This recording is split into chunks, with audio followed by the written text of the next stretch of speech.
2026 നിയമസഭാ തെരഞ്ഞെടുപ്പിൽ ഭരണകക്ഷി എന്ന തരത്തിൽ LDF ഉയർത്തിക്കാണിച്ചിട്ടുള്ള അവരുടെ ജനങ്ങൾക്ക് നൽകിയ വാഗ്ദാനങ്ങൾ നടപ്പാക്കിയതിനെ പറ്റിയുള്ള വിവരണങ്ങൾ ഒരു വശത്തും, എന്നാൽ കേരളത്തെ വല്ലാതെ വീർപ്പ് മുട്ടിക്കും വിധം പലതരത്തിൽ പിന്നോട്ടടിക്കുവാനാണ് LDF ശ്രമിച്ചതെന്ന പ്രചരണം UDFും ശക്തമായി ജനങ്ങളുടെ മുന്നിൽ അവതരിപ്പിച്ചു. LDF ആകട്ടെ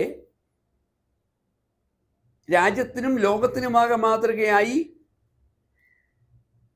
പരമദരിദ്രരായ ജനവിഭാഗങ്ങൾ ഇല്ലാത്ത ഒരു സംസ്ഥാനം എന്ന പദവിയിലേക്ക് കേരളത്തെ ഉയർത്താൻ കഴിഞ്ഞു എന്നാണ് അവരുടെ പ്രചരണത്തിൽ പ്രധാനമായി ഊന്നി പറഞ്ഞത്.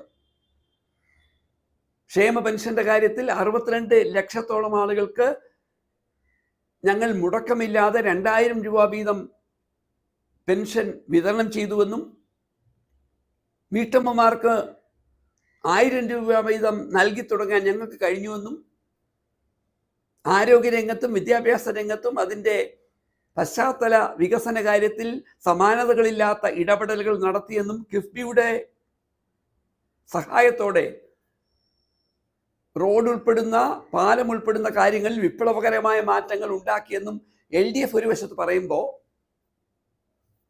മറുവശത്ത് UDF കേരളത്തിൻ്റെ സാമ്പത്തിക പ്രതിസന്ധിയെ രൂക്ഷമാക്കുന്ന സമീപനമായിരുന്നു LDF എടുത്തതെന്ന് അവർ ശക്തമായി വാദിക്കുന്നുണ്ട്.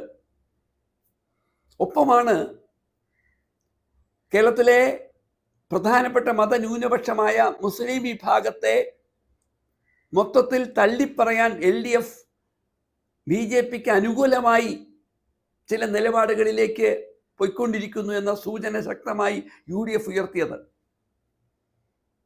രാഷ്ട്രീയമായി LDFനോടൊപ്പമാണ് രാജ്യത്തിൻ്റെ ന്യൂനപക്ഷങ്ങൾ നിൽക്കേണ്ടതെന്ന് CPM ശക്തമായി വാദിക്കുമ്പോഴാണ് PM ശ്രീ പദ്ധതി പോലെയുള്ള ചില കാര്യങ്ങളിൽ മുണ്ടെടുത്ത മോഡിയായി മാറാൻ പിണറായി വിജയൻ വലിയ ശ്രമങ്ങൾ നടത്തുന്ന തരത്തിലുള്ള UDFന്റെ പ്രചരണം ശക്തമായത്. അത് മലബാറിൽ നാളിതുവരെ ഇല്ലാത്ത ചില ആഘാതങ്ങൾ LDFന് ഉണ്ടാക്കുമെന്ന് LDF പോലും ഇപ്പോൾ ഭയപ്പെടുന്നുണ്ട്.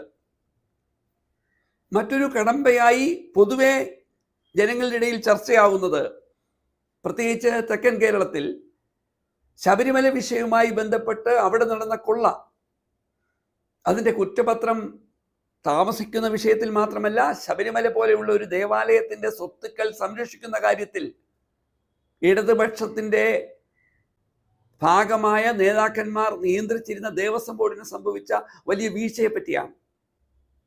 അപ്പോൾ LDFന് അവർക്ക് പറയാൻ ഒട്ടേറെ കാര്യങ്ങൾ ജനങ്ങളുടെ മുന്നിൽ ഉണ്ട് എന്ന് അവർ ആഗ്രഹിക്കുമ്പോൾ, മറുവശത്ത് UDFന് LDFനെ കൃത്യമായി രാഷ്ട്രീയമായി വീർപ്പുമുട്ടിക്കാൻ കഴിയുന്ന ചില പ്രചരണങ്ങൾ നടത്താനും അവർക്ക് കഴിഞ്ഞു. അതുകൊണ്ടാണ് ഒരു വശത്ത്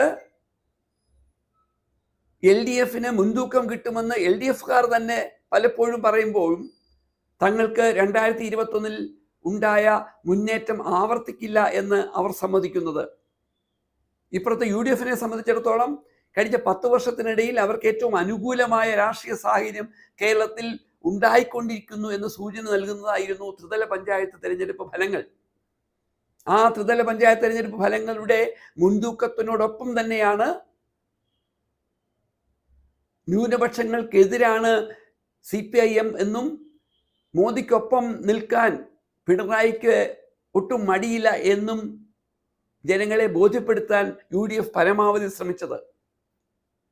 അപ്പോഴും കേരളത്തിൻ്റെ ഭാവി രാഷ്ട്രീയത്തെപ്പറ്റി, കേരളത്തിൻ്റെ വികസന സങ്കല്പങ്ങളെപ്പറ്റി LDFും UDFും തമ്മിൽ വലിയ വ്യത്യാസമില്ലാത്ത വാഗ്ദാനങ്ങളാണ് ജനങ്ങൾക്ക് നൽകിയത്. എന്തായാലും ഈ എക്സിറ്റ് പോൾ ഫലങ്ങൾ സൂചിപ്പിക്കുന്നത് എന്തായിരിക്കുമെന്ന് നമ്മൾ ആകാംക്ഷയോടെ കേൾക്കാൻ കാത്തിരിക്കുന്നു.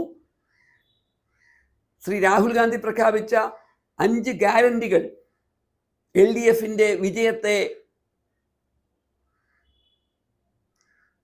അട്ടിമറിക്കുമോ, അതോ LDFന്റെ കഴിഞ്ഞ 10 വർഷത്തെ ഭരണ നേട്ടമെന്ന് അവർ പറയുന്ന ലൈഫ് പോലെയുള്ള ഇടപെടലുകൾ, ക്ഷേമ പെൻഷൻ നടപ്പാക്കുന്നതിൽ അവർ കാണിച്ച കാര്യക്ഷമത, റോഡുകളുടെ വികസനം തുടങ്ങിയ കാര്യങ്ങൾ ജനങ്ങളിൽ എത്തിച്ച് LDFന്റെ ഭരണ തുടർച്ച സാധ്യമാക്കുമോ എന്നതായിരിക്കും അടുത്ത ദിവസങ്ങളിൽ വോട്ട് എണ്ണുമ്പോൾ ആരായിരിക്കും കേരളം ഭരിക്കുന്നതെന്ന് തീരുമാനിക്കാൻ പോകുന്നത്.